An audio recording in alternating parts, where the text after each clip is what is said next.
Since it's 2020 already. Oh, what's that? It's 22 now. Since it's 2022 already, I thought of sharing my New Year's resolution for this year and getting validation for it from the internet. But mostly because, hopefully, one of my videos shows up in the search result at least once in my life. Because, let's be honest, nobody is going to type how to get away with murder and actually get away with it. Unless, it's me.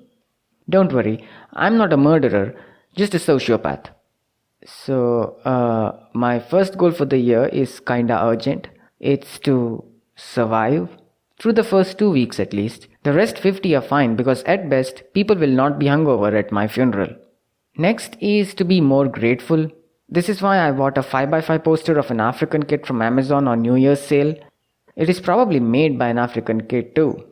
So I guess he should be more grateful. The third on the list is to keep my parents just in between the level of hope and hopelessness. It's called delusion. It's the only state which keeps them alive and happy. Cross the line of hope and they are 3 events away from disappointment. Cross the line of hopelessness and they replace me with that African kid. Now he should be twice as grateful. Until of course he falls below the line of hopelessness too and gets to be the second child abandoned by my parents for the second time of his life. Together we can sell posters of African kids on New Year's Eve. The next resolution is to sleep less. Apparently there's a word for it. It's called get a life. The whole world seems to be deprived of sleep and I get to be rich in the only thing that does not cost anything at all. I guess I need to be more grateful. Looks like I need to order 2 of those. Sorry if I'm overusing this African kid, but he's probably used to it anyway. The 5th resolution is to go out and meet more people. My therapist says the internet cannot be the solution for everything. Although I disagree because I met a fat truck driver from Bulgaria pretending to be Leila from 25 km away in an app once. Can't say I was particularly shocked.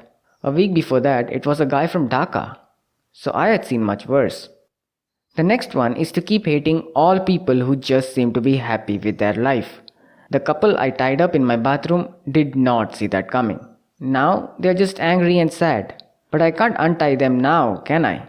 So I have to wait for them to be happy again, at which point, what's the point of untying them? I want them to not be angry at me and not be happy either. I found a hack to get out of this loop by buying the 3rd poster. And finally, my last resolution is to sign up to embarrassme.com, who also happen to be the sponsors of this video. At embarrassme.com, you post your New Year's resolution online and get thrown virtual rotten eggs and tomatoes at your profile picture for every failure to commit to those resolutions. They also give a friendly reminder by posting to your address a severed head of the participant who failed to commit to his resolutions last year. If that does not get you motivated, I don't know what will. Thank you, embarrassme.com, for sponsoring this video. I hope you get more customers to decapitate this year. Before you leave and stimulate your genitals to YouTube ads for the 3rd time of the day, please consider subbing to this channel as it will get me one step closer to total world domination and proclaiming one mandatory new day for every calendar year. Have yet another painful and boring earthly revolution. Farewell.